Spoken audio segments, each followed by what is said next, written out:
alors aujourd'hui on se retrouve pour une nouvelle vidéo et aujourd'hui on se retrouve pour une découverte manga, cette fois-ci sur le manga Un carré de ciel bleu. Alors oui, je sais, comme ça le titre paraît un petit peu what the fuck, ça donne pas spécialement envie. Ciel bleu, ça n'a jamais été carré. Enfin bref, voilà, le titre est un petit peu chelou, mais clairement l'histoire est très intéressante et je tenais à vous le partager avec vous pour vous donner, pas d'ailleurs envie de regarder ce petit manga, mais personnellement c'est une très bonne découverte que moi j'ai faite il y a déjà quelques années de ça. Un manga qui est terminé en 4 tomes, donc voilà, j'ai la série au complet. Comme d'habitude, je vais vous montrer les petits couvertures. Donc voilà, le deuxième tome. Le deuxième tome d'ailleurs, je trouve très joli avec les couleurs un peu comme ça quand le soleil se couche, c'est vraiment très joli.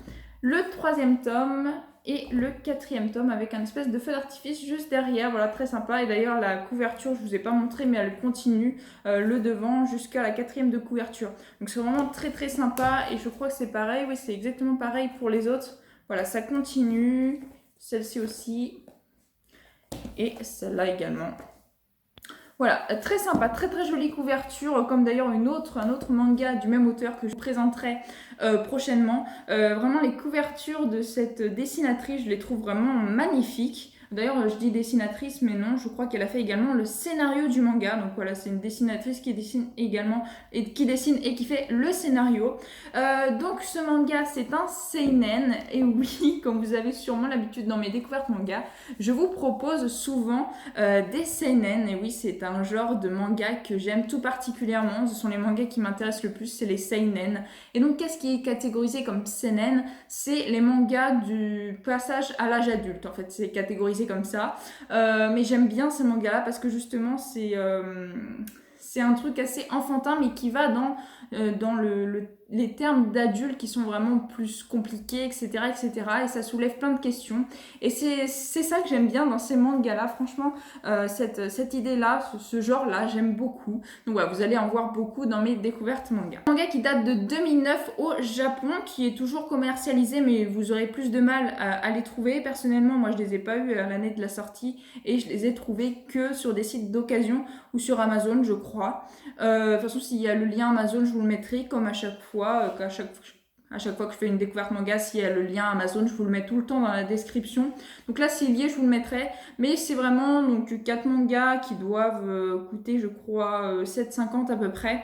Donc ça, c'est le prix initial. Maintenant, si vous le trouvez en occasion, il sera forcément moins cher que le prix original. Et celui-là, je l'ai eu à 5 € parce que c'était justement le premier tome pour donner envie justement d'acheter la série. 4 tranches de vie, c'est une romance plus ou moins où il y a 4 personnages, 3 ou 4, je sais même plus, non 3, enfin bref, ça fait très longtemps que je l'ai pas lu, mais j'ai beaucoup aimé ce manga et en gros donc c'est une tranche de vie et c'est en gros, si je me souviens bien, c'est un triangle amoureux qui va mal se terminer puisque c'est une fille qui aurait profité d'un handicap d'une autre fille pour pouvoir justement draguer le garçon. Mais franchement, je vais vous en dire plus en lisant le petit résumé.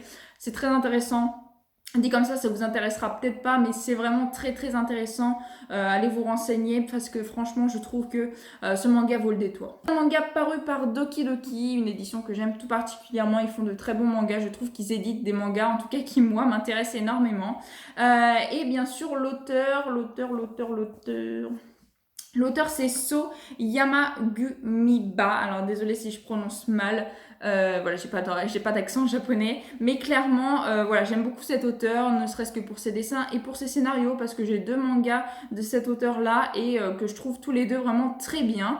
Donc ce manga, personnellement, je le noterai de 15 sur 20, donc franchement plus que la moyenne.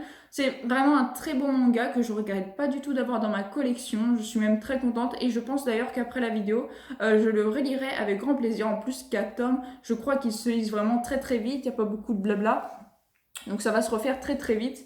Et j'ai vraiment hâte de pouvoir relire cette série. Voilà, ça me donne l'occasion, quand je vous fais des découvertes manga, de pouvoir moi-même redécouvrir les mangas de ma bibliothèque. Parce que pour certains, ça fait très longtemps que je les ai pas relus. D'habitude, je vous lis, donc comme je vous le disais, le petit résumé juste ici. Et ensuite, je vous montre quelques pages à l'intérieur que vous puissiez voir comment ça fait en noir et blanc. Les sentiments restent. Après 5 années passées à Tokyo, où elle est devenue une idole de la chanson, Fumika est de retour dans sa ville natale. Dans cette paisible bourrasque balnéaire, rien ne change jamais, du moins en apparence. Si elle retrouve Suichi, un ami d'enfance toujours aussi timide et passionné de photographie, Fumika découvre que sa camarade Miyuki est devenue amnésique et n'a plus aucun souvenir des grands moments vécus durant l'enfance.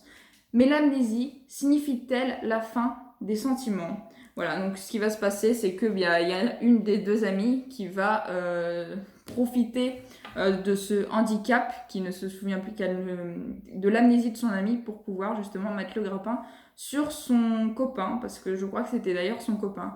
Voilà, une histoire vraiment très intéressante, certes un shoujo dans le fond, même si c'est catégorisé comme seinen, c'est plus une histoire de shoujo. Mais très intéressant, comme je vous le disais, il y a plein de trucs qui font, moi, même rien que l'intrigue, ça me donne envie, personnellement, de lire le manga. Donc voilà, moi je vous le reconseille en tout cas. Je vous montre les petites pages à l'intérieur que vous puissiez voir. Voilà, les dessins sont bien, ils sont jolis, je trouve. Ça change des autres dessins. Il y a des coups de crayon qui sont encore là, comme s'ils n'avaient pas été effacés. Enfin, moi j'aime bien ce style de dessin, personnellement. Et à l'intérieur, il y a aussi une page en couleur, la toute première page qui se présente comme ceci.